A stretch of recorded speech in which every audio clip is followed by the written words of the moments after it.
नमस्कार दोस्तों, मैं श्रवण आप सभी का स्वागत करता हूं अपने YouTube चैनल परीक्षा रात्रि पर। जैसा कि हम अंतर्जात बल और बहिर्जात बल को शुरू किए हुए थे, इसमें हम बहिर्जात बल को पढ़ रहे थे, तो इसी को आज हम आगे बढ़ाते हैं। तो आप सभी कॉपी कलम निकालिए और नोट करने का प्रयास कीजिए। आज हम अपक्षय, अपरदन और बृहद क्षरण क्या है, इनको बेहतर जानने का प्रयास करेंगे। तो शुरू करते हैं। पहले लिखते हैं अपक्षयन क्या है।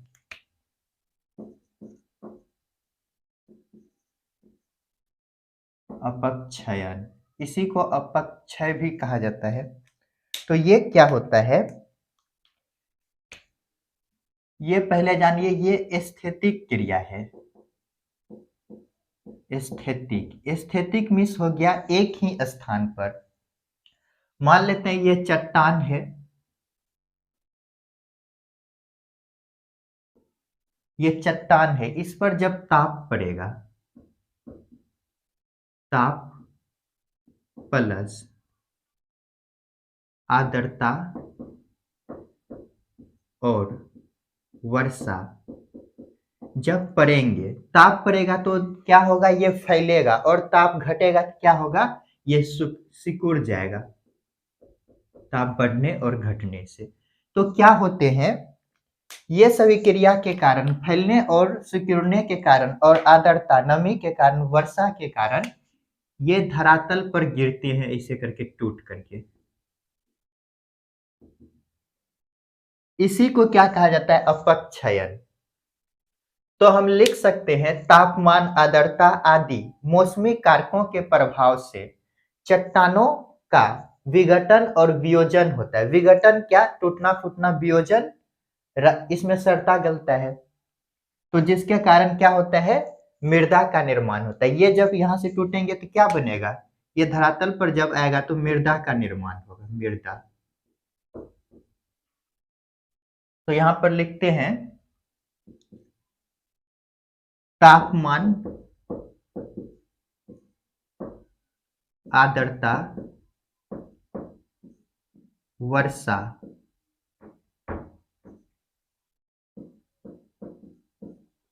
आदि मौसमी कारकों के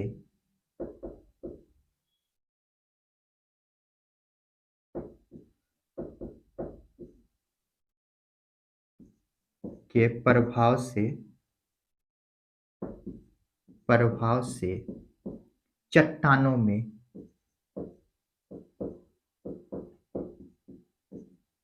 विघटन और वियोजन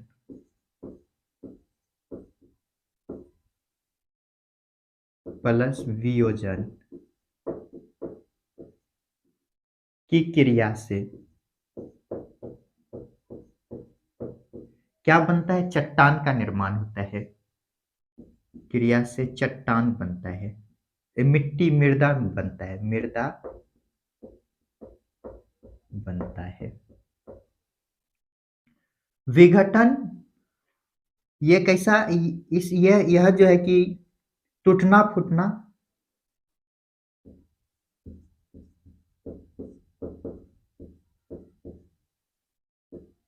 कैसा प्रक्रिया है, भौतिक प्रक्रिया है, भौतिक क्रिया। और वियोजन मीन्स क्या होता है, सड़ना गलना, इनको कल हम जान चुके हैं।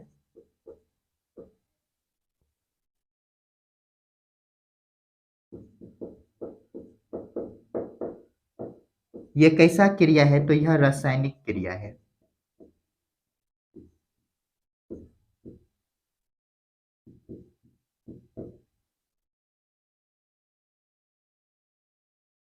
अपक्षय जान चुके हैं, अब अपरदन क्या है इनको जानते हैं। अपरदन, इसमें क्या होता है, चट्टान, ये मान लेते हैं क्या है, चट्टान है, बड़े बड़े चट्टान है। इसमें क्या होता है, पवन, वर्षा, जल और नदी, हिम नदियों के कारण इससे जो कण गिरते हैं, ये जो दाब इस पर जब पड़ता है तो ये जो यहाँ से टूटते हैं, ये नदी के सहारे दूसरे स्थान पर चल जाकर के जमा हो जाता है। तो इसी को कहा जाता है अपर्दन। इसमें कारक कौन होंगे? तो कारक की यदि बात करें, जल हो जाएगा, जल के कारण एक स्थान से दूसरे स्थान जाते हैं हिमनद, हिमनद नदी, और पवन, पवन, पवन से कैसे? तो जब हवा बहती है तो चट्टानों से जब टकराते हैं, चट्टानों को तोड़कर नीचा गिरा देता है। तो ये तीनों कारक हैं। तो हम बोल सकते हैं अपर्दन कारकों की उपस्थिति में चट्टानों के विघटन और वियोजन की क्रिया से मृदा का निर्माण होता है। यहां पर यदि देखें तो यह कैसा क्रिया है? गत्वात्मक, गति हो रहा है इसमें।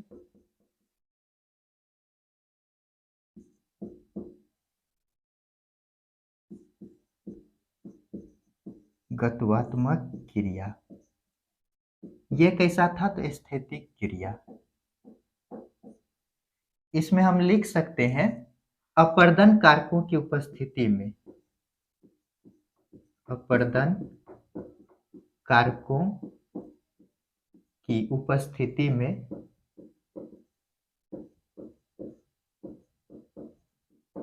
चट्टानों में विघटन प्लस वियोजन की क्रिया से क्या बनता है? मृदा का निर्माण होता है, मृदा।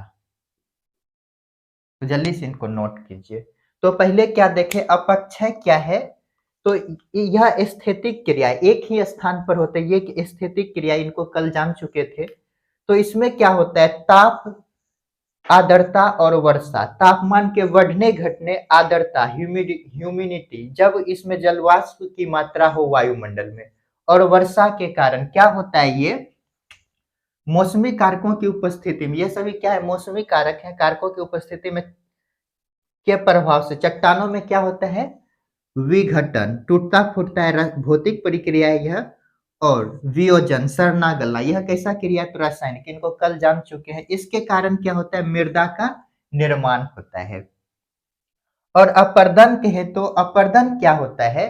चट्टानों में जब हवा बहती है तो चट्टानों को अपने साथ उड़ा करके उनके महीन कण को एक स्थान से दूसरे स्थान लेकर के जाते हैं।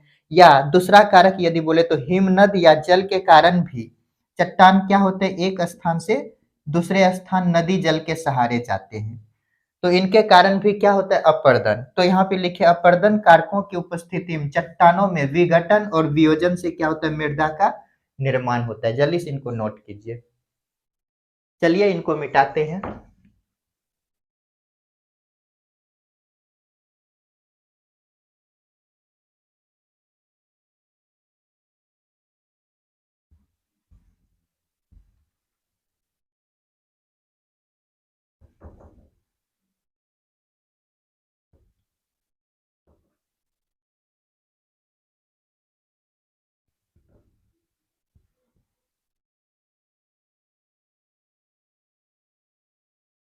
वृहत क्षरण,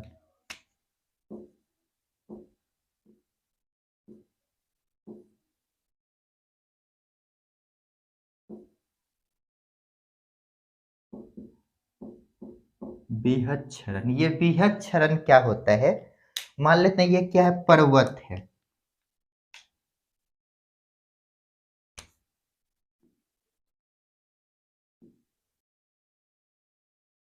यहाँ पर क्या है? चट्टान है। इस पे क्या कार्य कर रहा है? गुरुत्वाकर्षण बल, गुरुत्वाकर्षण बल। गुरुत्वाकर्षण बल के कारण क्या होगा? ये जो चट्टान है धीरे धीरे नीचे गिरेगा, नीचे गिरेगा। जब यहाँ पर वर्षा पड़ेगा तो वर्षा, जब इस पर वर्षा पड़ेंगे तो ये धीरे धीरे नीचे गिरेगा और यहाँ पर आकर के जमा होगा। तो इसमें कारक क्या है? किसके कारण होता है? गुरुत्वाकर्षण बल के कारण। तो यहाँ पर लिख सकते हैं गुरुत्वाकर्षण कर्षण बल।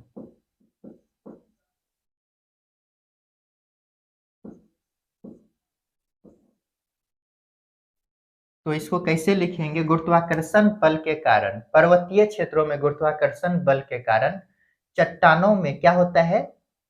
विघटन और वियोजन की क्रिया से मृदा का निर्माण होता है। गुरुत्वाकर्षण बल के कारण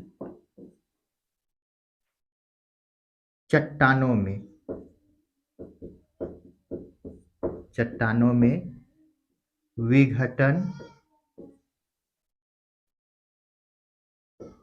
विघटन प्लस वियोजन की क्रिया से क्या बनता है? मृदा का निर्माण होता है, मृदा। इसके कुछ टाइप हैं, प्रकार यदि देखें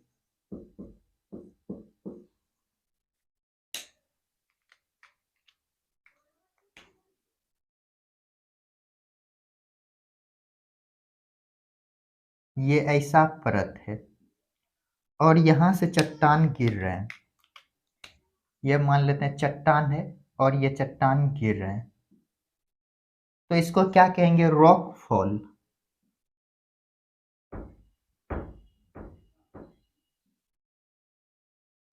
रॉक फॉल। और यदि ऐसा हो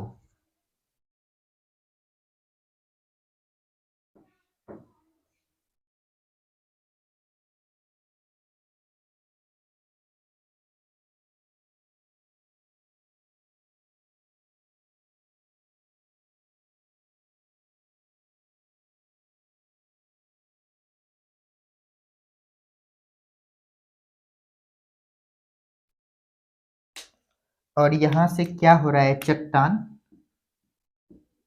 यहां से यदि गिरे तो इसको कहते हैं रॉक फॉल। स्लंपिंग इसको बोला जाता है।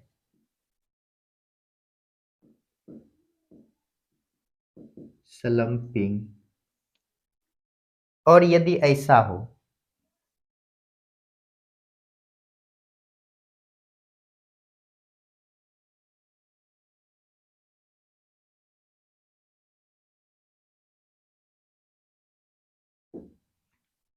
और यहां से यदि चट्टान गिरेगा, यहाँ पे चट्टान है, ये सभी यदि गिरे, इसको बोला जाता है लैंड